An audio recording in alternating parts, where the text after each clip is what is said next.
Thanks for staying with us on the SportsMax Zone. It's now time for Celebrity Knock. Celebrity Knock is a Friday feature where we invite influential persons in society, be they politicians, stars of media, traditional and social, athletes or music producers, to talk about their careers. Today's guest has done quite a lot for her tender age. She is passionate about advancing her fashion and modeling career, but is equally passionate about philanthropy and mentorship. The 20-year-old, recognized by her title as Miss Supreme Caribbean 2023, recently developed the formula to her perfume line called Influitive.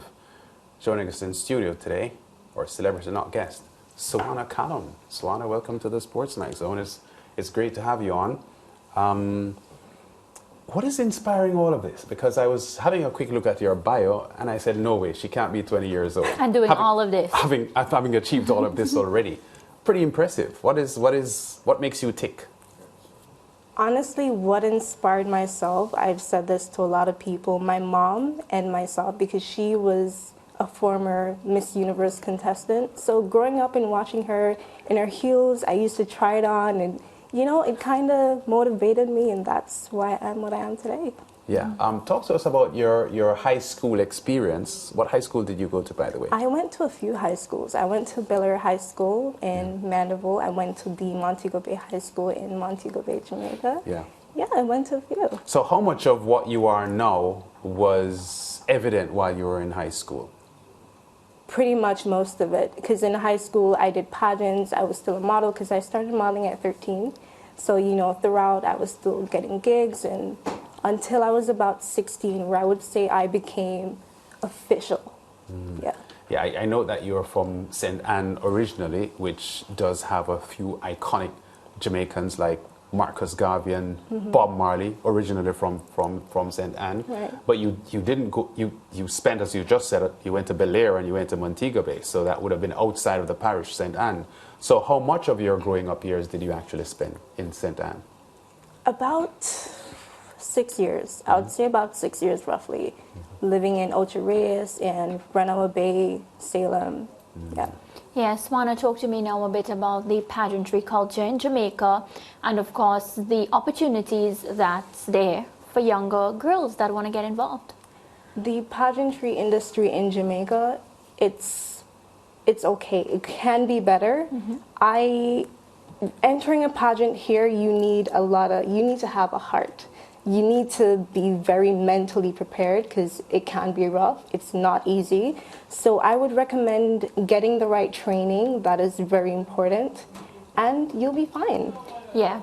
Also, you know, do you think there are enough opportunities for women who want to get involved? Because, you know, certain disciplines are very limited. So where your field is concerned, do you think that there's a lot of opportunities for women? Definitely. Pageantry is the key if you want to build yourself.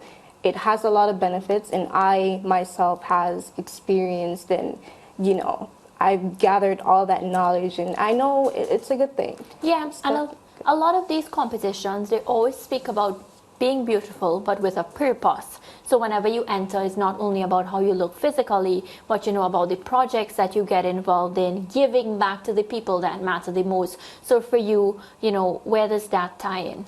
Okay, so I recently came up with my own foundation, the Suana Callum Foundation, where we go out and we support children, the homeless, kids with special needs, disabled, and we try to help them. So I'm planning to do it all around Jamaica and then, you know, take it globally.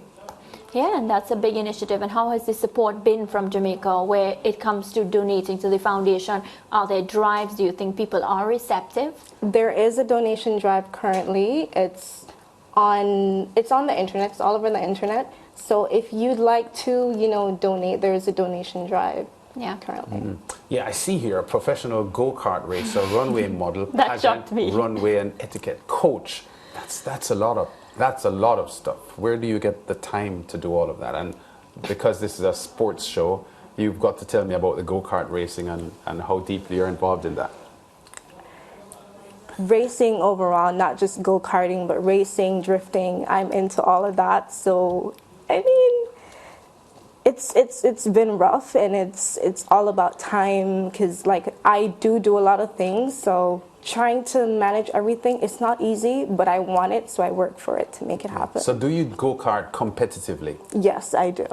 How often? Currently training now to compete internationally, Yes. but for now just locally by the Peter Ray Karting Okay. Association. Well, Sarah Mazira has made some huge strides globally as a female driver and has Formula One aspirations as well. Have you met her, and what do you think about her as a female driver? I have not met her. Yes.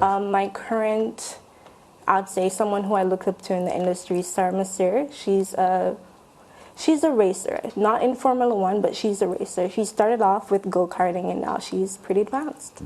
I see that. About your coaching, though, the runway model and etiquette coaching, what inspired that?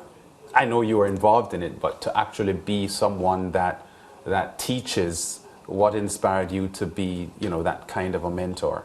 Okay, so being a model and actually seeing people look up to me, I wanted to help them be in a position like myself because, as I mentioned, it's something that you can really benefit from, not just modeling, but being in the pageant industry. How are you able to keep up appearances? Because being a beauty queen, being involved in pageantry, involves being on all the time. Like you can't really just we can't see you at the grocery store and you're looking like pop down, as we would like to say. How are you able to keep that image up?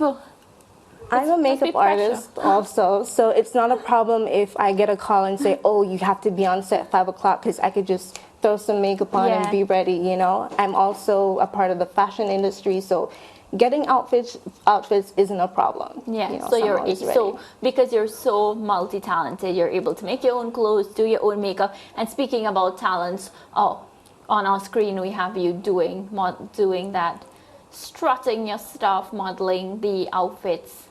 Top stuff there, Suana. Another venture you're getting involved in now, perfume industry. Talk to us. And I want to know where the name came from. Okay, so I recently collabed with Prince de Bruce Fragrance, where he chose me to make my own signature scent, which is called Influitive. And that was inspired by myself. As an influencer, I chose that name because it describes me as a person overall. Yeah, and what will this scent smell like? Like, if you had to describe it to me, is it like a fruity scent, mild? Because it describes you, right? That's what you said. It does. Okay, it's a bit of everything. It's a unisex perfume also, so for both male, female, children, anybody can wear it. Mm-hmm. You just said you like racing overall. We know you're into go-karting, but when you say you like racing generally, where does that extend to? Formula One, bikes, cars, everything. Anything that has to do with racing. Yes. Motor racing. Motor racing. Okay, so but then she likes speed. Yes. Okay, your label is Miss Supreme Caribbean. Yes. Where did that title come from? This title came from, it's based in Puerto Rico. Yes. So it was an international competition. We competed with Trinidad, Colombia, Venezuela, all the Caribbean islands pretty much. So when was that? When was that This contest? was in October. As in a couple of months ago? A couple of months ago. Okay. So what was that like? It was a pretty good experience. It wasn't necessarily easy, but like I said before, I have the experience, I have the knowledge, so I wouldn't say it was completely hard. Yeah. Right. And we know that the Caribbean has produced a lot of beauty queens globally. You know, Trinidad and Tobago has had a few Miss Universes or Miss Worlds. Jamaica. Well, we know Jamaica has as well. But I was just saying in the context of the sort of competition Suana would have had. Going into that competition, did you feel intimidated by the beauty or the bevy of beauty that would have faced you? Because we know Caribbean girls are very smashing. Not at all. It's all about confidence, and I'm your girl when it comes to confidence. I can see that. How tall are you? I'm 5'6.5". 5'6.5". A lot of models are taller than you are. Yes. How growing up or aspiring to be a model, did you feel that 5'6.5" would be enough for you? It always has been enough for me, definitely. I had my doubts reaching out to certain agencies. They're like, oh, you have to be like 5'10". Yes. But I had myself, and I was like, you got this. You don't need them to become who you want to be. Yes. And here I am. Where did this confidence come from? Is your mom as confident as you are? My mom does, yes. Because like I mentioned, she was in Miss Universe, and Yes. she's entered quite a few pageants. Yes. Wow. Well, this is a chip off the old block. Not that I'm calling your mom old, but it's just a phrase that we use. So, Anna, it was great having you here on the SportsMax Zone for Celebrity Knock. And we wish you a good reign as Supreme Caribbean 2023. And all of the projects that you're involved with, your foundation, your perfume line, and your mentorship programs and so on. All the best. Congratulations. Keep it up. Thank you. Okay, that's Suana. It's been on the SportsMax Zone in our Celebrity Knock. We go to break. When we come back, we have our interactive segment and the SportsMax class moments coming up after this. Yeah, thanks.